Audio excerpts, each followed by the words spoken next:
오늘 말씀은 바울 사도의 회심의 순간을 보여줍니다. 바울은 사울이었을 때에 아주 극심한 핍박자였습니다. 예수 믿는 사람이라고 하면 남녀를 불문하고 잡아다가 감옥에 쳐넣는 아주 극렬한 핍박자였습니다. 어느 날 사울은 다메섹에도 신자가 많이 있다는 얘기를 듣고 살기등등해서 거리로 달려가고 있었습니다. 다메섹까지 240km나 되는 먼 길을 그는 씩씩대면서 달려가고 있었습니다.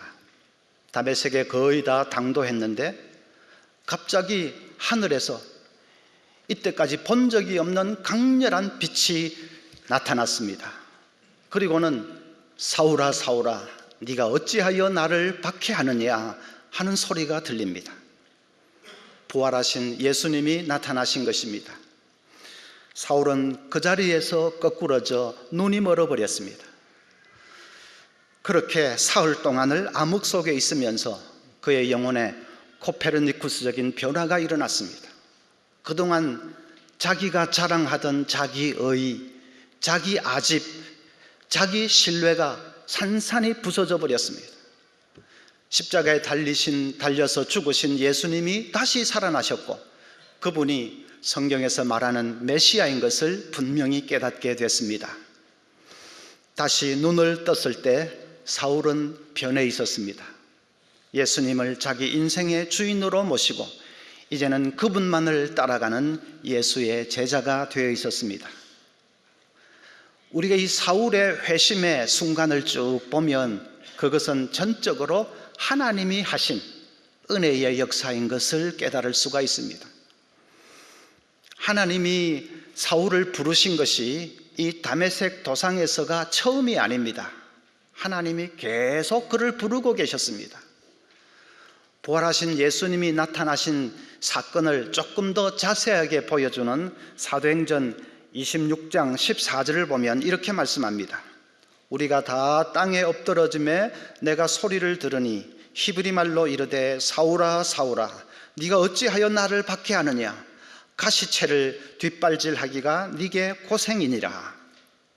여러분 가시채가 뭔지 모르시죠? 그 당시는 힘센 이 황소가 말을 잘 안 들으면 가시가 돋친 채찍으로 이리저리 찌르면서 기를 들였습니다. 그러면 이 황소는 계속 뒷발질을 해대지요.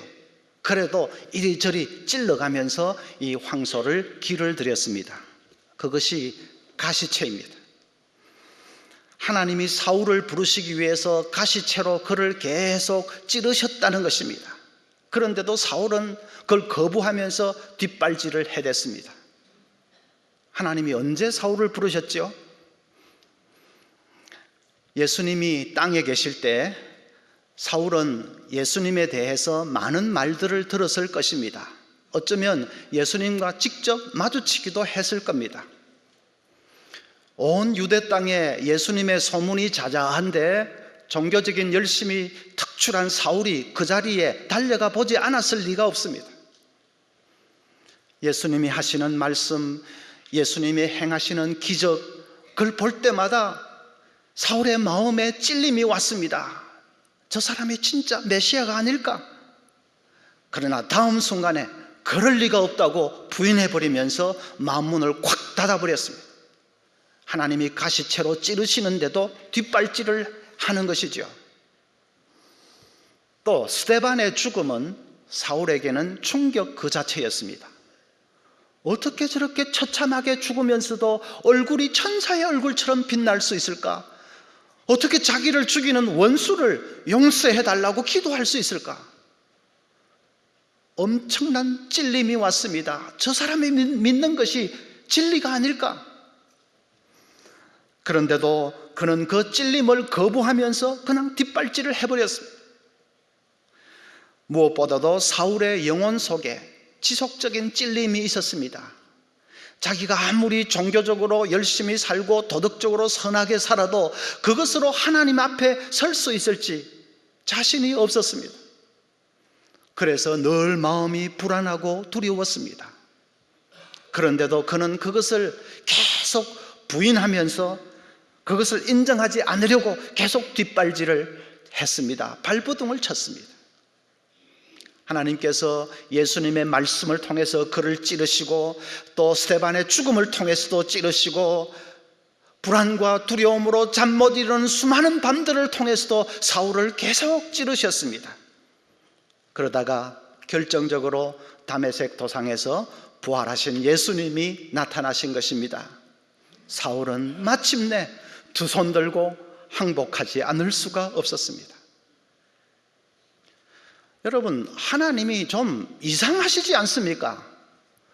도대체 그 말도 안 듣는 사울을 뭐가 이쁘다고 하나님이 그렇게까지 하십니까? 믿는 신자들을 극렬하게 핍박하는 그 사울에게 뭐가 볼 게 있다고 하나님께서 계속 그렇게 그를 부르고 또 부르시고 하십니까? 법무부 장관을 지낸 김태정 씨를 혹 기억하시는지요?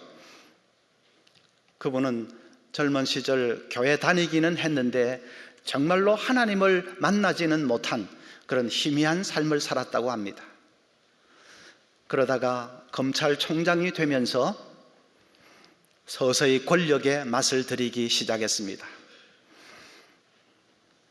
명색이 신자라는 사람이 호탕하다는 말 들으려고 매일처럼 술을 마셨고, 그리고 출세를 위해서 필요하다면 가정을 희생시킬 수도 있다고 생각했습니다. 그렇게 세상 욕망에 들떠서 살다가 법무부 장관이 되면서 한 번 더 붕 떴습니다. 그러다가 99년에 옷로비 사건으로 그만 구속이 되어버렸습니다.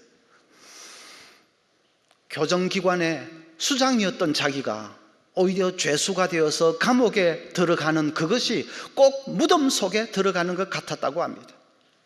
아이들 볼 낯도 없고 사위 볼 면목도 없고 하루에도 죽고 싶은 생각이 수십 번은 납니다. 그러던 어느 날 새벽 2시였습니다. 눈앞에 십자가에 달리신 주님이, 예수님이 나타났습니다. 십자가에서 피를 흘리시면서 내가 너를 사랑한다고 말씀하십니다. 그는 그 자리에서 엎어졌습니다. 회개가 터져나왔습니다. 권력욕에 사로잡혀서 가정을 돌보지 않은 것 회개하고, 검사 시절에 감정적으로 편파 수사한 것 회개하고, 사람을 잡아 가두면서 묘하게 느꼈던 그 쾌감에 대해서 회개하고, 어떻게 그렇게 죄가 많은지요? 줄줄이 눈물을 쏟으면서 회개했습니다. 몇 시간이나 그렇게 엎드려 있었는지 어느 순간 그에게 기쁨의 샘이 솟기 시작합니다.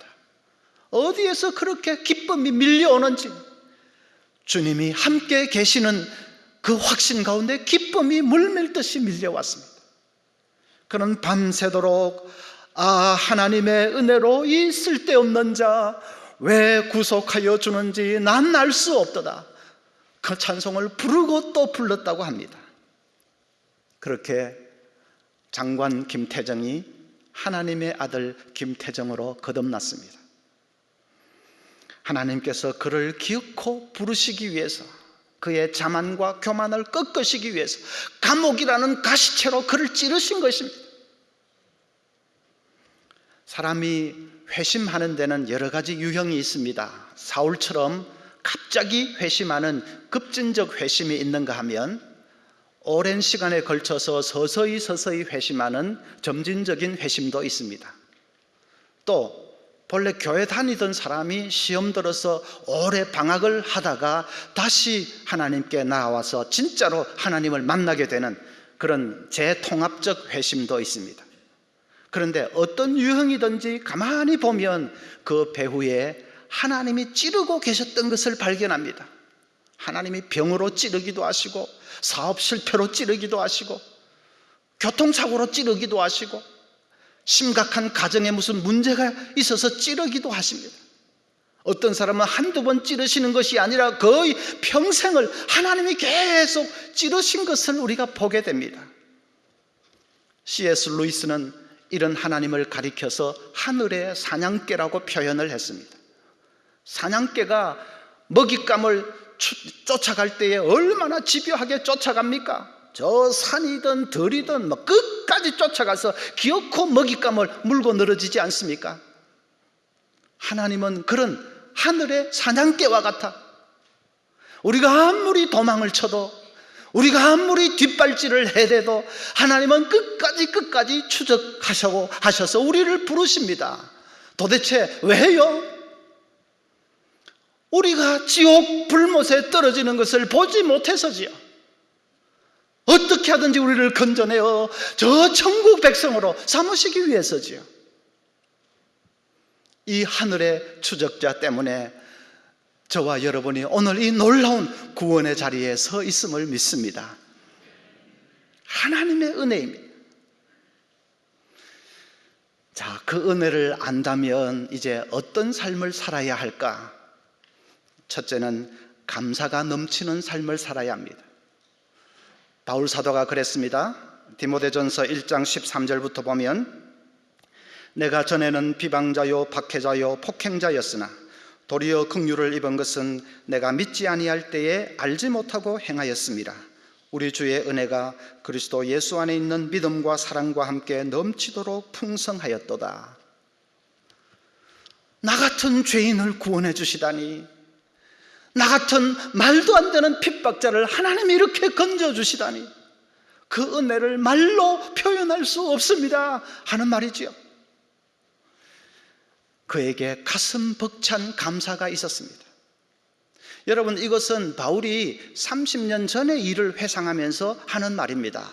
디모데전서는 바울 사도가 거의 생애 말기에 쓴 편지니까 그 다메섹 도상에서의 회심 사건은 30년 전 일입니다. 30년의 세월이 흘러도 바울은 그날의 그 감격을 조금도 잊지를 않았습니다. 그 감사가 있으니까 그는 선교여행을 다니면서도 늘 행복했습니다. 바울 사도가 선교여행 다니면서 얼마나 고초를 많이 겪었습니까? 헐벗고 굶주리고, 그리고 두들겨 맞고 박해당하고, 몸에는 막 병까지 짊어지고, 어떤 때는 완전히 사형 선고를 받은 줄 알 정도로 그렇게 극심한 고초를 많이 겪었지 않습니까? 그래도 그는 선교여행을 다니면서 늘 행복했습니다. 구원의 큰 기쁨, 아무리 세월이 흘러도 사라지지 않는 그 기쁨이 가슴속에 넘치고 있었기 때문입니다. 여러분, 큰 기쁨은 작은 염려들을 압도합니다. 큰 기쁨은 작은 염려들을 다 몰아내버립니다. 우리 천국 백성이 염려가 없어서 염려 안 하는 게 아닙니다. 세상 살면서 염려가 왜 없겠습니까? 이런 염려 저런 염려할 게 많지요. 그래도 우리에게는 말로 다 할 수 없는 이 큰 구원에 대한 감격과 기쁨이 있기 때문에 그 작은 염려들을 압도하면서 이기는 것입니다. 지난 주간에도 초상이 났습니다. 이제 발인 예배를 드리고 나면 제가 운구위원들보다 맨 앞장에 서서 영안실로 들어갑니다. 거기에는 수십 구 시신들이 칸칸이 안치되어 있습니다. 앞에는 아무개라고 이름 태그도 붙여놓았습니다. 그 앞에 설 때마다 저는 늘 이런 생각을 합니다. 언젠가는 내가 저기에 누워있겠지. 한진환 하는 태그도 이름도 붙이고 아무것도 모르고 차갑게 저기 누워있겠지. 그 생각하면 진짜로 가슴이 서늘해집니다. 여러분, 그 순간에 내가 천국에 들어갈 수 있다는 것보다도 더 중요한 사실이 어디 있겠습니까?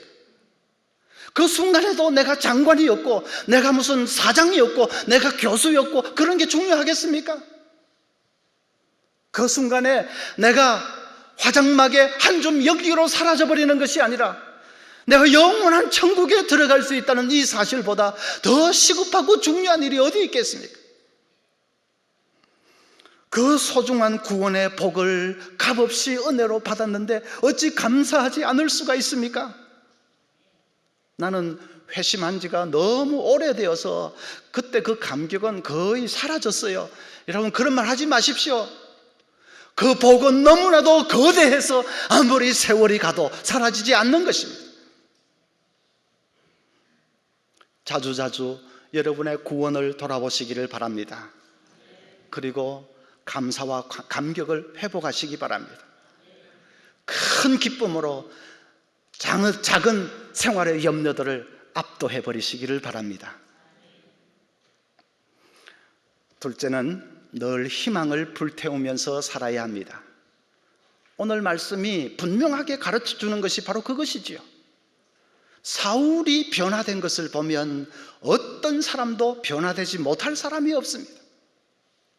내 남편, 저 인간은 안 될 거야. 여러분 그러지 마십시오. 내 시어머니, 그런 분은 진짜 변화되지 못할 거야. 아닙니다. 그 극렬했던 핍박자 사울이 하나님의 사도로 이렇게 변화되는 것을 보면 어떤 사람도 변화되지 못할 사람이 없습니다. 어떤 경우에도 우리가 희망을 가지지 못할 이유가 없습니다.